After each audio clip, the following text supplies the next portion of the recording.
नमस्कार। शेयर बाजार में कारोबार खत्म होने की ओर है। आइए देखते हैं कि आखिरी लम्हों में कहां पहुंचा बाजार। मैं हूं जॉनी मुखर्जी। एक नजर डालते हैं सुर्खियों पर।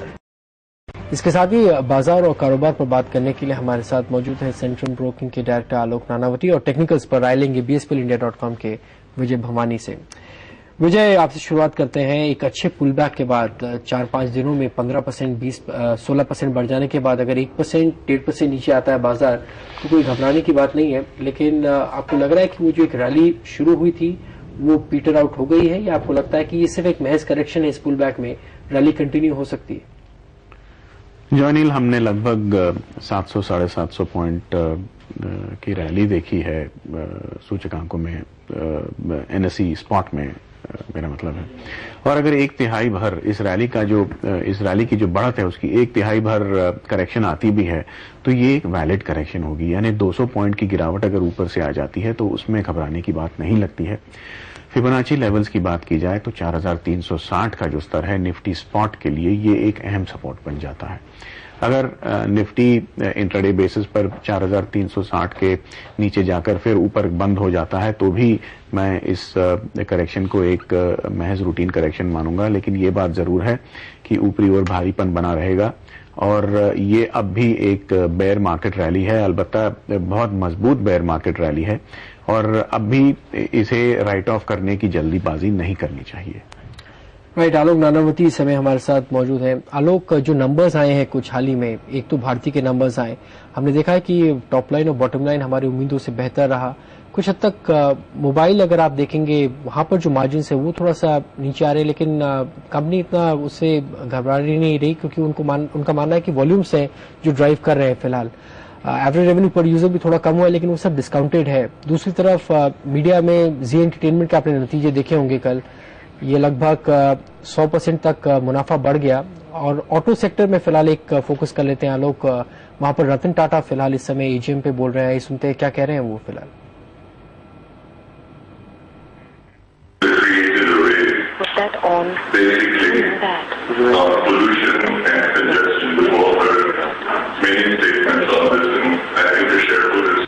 Okay, that's Ratan Tata talking at the Tata Motors AGM. फिलहाल रतन टाटा बोलते हुए कि जो मॉनेटरी पॉलिसी और जो हायर इंटरेस्ट रेट्स हैं उससे काफी हद तक कंपनी यानी कि टाटा मोटर्स को असर पड़ते हुए देखा है। और टाटा मोटर्स का काउंटर आपके सामने लगभग ₹1.5 नीचे। आइए चलते हैं आलोक के पास जिनसे हम चर्चा कर रहे थे। आलोक, जो नंबर्स आए हैं भारती के नंबर्स या जी एंटरटेनमेंट के नंबर्स, जहां मुनाफा ऑलमोस्ट डबल हो चुका है, लगभग 100% का जंप बॉटम लाइन पे आया है, और रिलायंस के जो नतीजे आने वाले हैं काफी हद तक नाफ्ता प्राइसेस हैं जो ऊपर है, जो थोड़ा सा चिंता रहेंगे। लेकिन अदरवाइज ये नतीजे आपको कैसे लगे इन तीनों कंपनियों के, अगर आप एक कॉल दे सकें?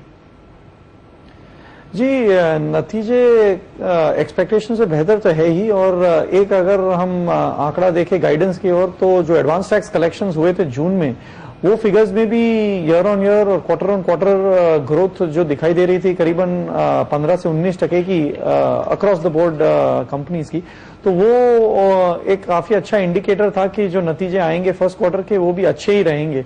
तो इसमें प्लेजेंट सरप्राइज तो है ही, लेकिन कोई अनएक्सपेक्टेड नहीं था कि इतना अच्छा परफॉर्मेंस दिखा सके। आपने कहा भारतीय एयरटेल, शायद रेवेन्यू पर यूजर में कुछ कमी दिखाई दे रही हो, लेकिन जो वैल्यू एडेड सर्विसेज पर आगे चलकर जो फोकस बना रहेगा कंपनी का, मेरे हिसाब से ये एक क्षेत्र है जिसकी एक वर्टिकल जो है कंपनी का, वहां से काफी हद तक एडिशनल रेवेन्यू ग्रोथ और ड्राइवर्स वहां से आएंगे। तो अगले 2 से 3 क्वार्टर्स की ओर भी ये वैल्यू एडेड सर्विसेज एक अच्छा वैल्यू ड्राइवर रहेगा।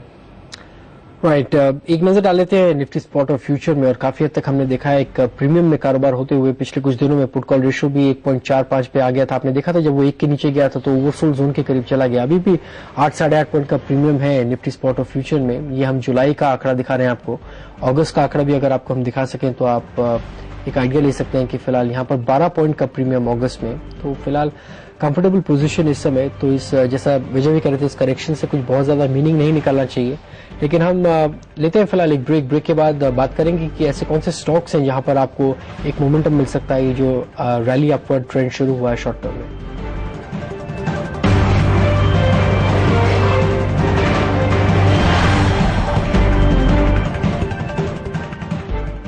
आलोक, मिड कैप और स्मॉल कैप यूनिवर्स में हमने देखा है कि काफी हद तक एडीएजी ग्रुप के जो काउंटर्स थे उनमें काफी ज्यादा बज़ देखने को मिला, चाहे वो आरएनआरएल हो, रिलायंस पावर हो, रिलायंस कैपिटल हो। यहां पर आपका क्या कॉल है, क्या करना चाहिए, जो एक अप मूव ऑलरेडी मिल चुका है? जी, जैसे विजय ने भी बताया कि निवेशकों को अगर लॉन्ग टर्म के हिसाब से देखना हो तो बेहतर रहेगा कि वो इन्वेस्टेड रहे और इसमें कोई खरीदारी और बिकवारी कंटिन्यूसली ना करे, क्योंकि इंडेक्स लेवल्स जो फिलहाल हम देख रहे हैं शायद अगले कुछ हफ्तों में और महीनों में इसमें वोलेटिलिटी कुछ हद तक रहेगी। तो उस वजह से जो हमने बाउंस बैक देखा है वो एक अच्छा बाउंस बैक है, लेकिन इसमें अगर ट्रेडिंग स्ट्रेटेजी अपनाई जाए तो डेली बेसिस पर मॉनिटर करनी होगी। इन्वेस्टमेंट करने का हो, इन्वेस्टमेंट की दृष्टि से ये अच्छा रहेगा कि 8 से 12 महीने के तक इन्वेस्टर्स इसमें बने रहें। आज हमने देखा है कि थोड़ा सा हेवीनेस रहा बाजार पर। 5 दिनों की बढ़त के बाद ये काफी हद तक, जैसे हम विजय से भी डिस्कस कर रहे थे, नॉर्मल है। 1-2% की करेक्शन अगर 15-16% बढ़ जाने के बाद आए, लेकिन जिस तरह से ये जो पॉकेट्स में वीकनेस आई है, टाटा पावर यानी कि पावर स्टॉक्स में कुछ हद तक, अगर आप स्टील में देखें टाटा स्टील, बैंक्स में और काफी हद तक आईटी में, इनमें सबसे वीकेस्ट सेक्टर इस समय कौन सा लग रहा है आपको? जी, फिलहाल आईटी और बैंक दोनों काफी वीक लग रहे हैं, क्योंकि दोनों की अलग वजह है। एक तो इंटरेस्ट सेंसिटिव सेक्टर है और दूसरा एक्सचेंज रेट के ऊपर काफी निर्भर करता है, और पोटेंशियल ग्लोबल स्लो डाउन जो बात कर रहे हैं, तो उस वजह से आईटी की एक अलग वजह है और बैंकिंग क्षेत्र में एक दूसरी वजह है। तो ये दोनों पर नजर रखनी चाहिए, क्योंकि इसमें एटलीस्ट अगले 2 क्वार्टर्स के लिए तो वीकनेस दिख रही है। तो कभी हमने लार्ज कैप्स की बात की, मिड कैप आईटी में आप क्या देख रहे हैं यहाँ पर? और साथ ही अगर आप मिड कैप स्पेस में इंफ्रास्ट्रक्चर पे भी एक कॉल दे सके, मिड कैप आईटी और इंफ्रास्ट्रक्चर, ये कैसे लग रहे हैं आपको, और अगर इसमें कोई पिक्स है आपके? जी, मैं स्पेसिफिक पिक से शायद दूर रहूंगा, लेकिन जो मिड कैप आईटी क्षेत्र है उसमें काफी इंटरेस्टिंग प्ले बन रहा है, जहां की हमने देखा है कंपनीज प्रोडक्ट मिक्स बदल रहे हैं और उनकी जो टारगेट मार्केट्स है वो कभी कभार उन्होंने कुछ नए मार्केट्स में प्रवेश किया है जो, और नीश प्रोडक्ट्स लेकर आगे आए हैं। तो उस वजह से शायद वहां पर कुछ हद तक इंटरेस्ट बना रहेगा, लेकिन ज्यादा कर उन पर भी रुपए और डॉलर की एक्सचेंज रेट का असर रहेगा ही। तो मिड कैप आईटी में ये एक तकलीफ वाली चीज रहेगी अगले 2-3 क्वार्टर्स के लिए। और मिड कैप इंफ्रा क्षेत्र जो है वहां पर इंफ्रास्ट्रक्चर ग्रोथ इस नए माहौल में, जहां की गवर्नमेंट ने ट्रस्ट वोट जीत लिया है, तो उसमें एक नया पुश आने की गुंजाइश है। तो उस वजह से वहां पर कुछ अच्छे फिगर्स अगले 2 क्वार्टर्स में आने चाहिए। इंटरेस्ट होगा। आलोक, जाने के पहले कोई डिस्क्लोजर्स? जी, जिन शेयरों की बात की है उसमें कुछ हद तक मेरा निजी निवेश है और हमने इन्वेस्टर्स को भी ओपिनियन दिया है काफी स्टॉक्स पर। बहुत बहुत धन्यवाद आप दोनों का हमसे बात करने के लिए। अभी लेंगे एक ब्रेक। आगे हम एनआईटी के तिमाही नतीजों पर कंपनी के मैनेजमेंट से बात करेंगे। देखते रहिए।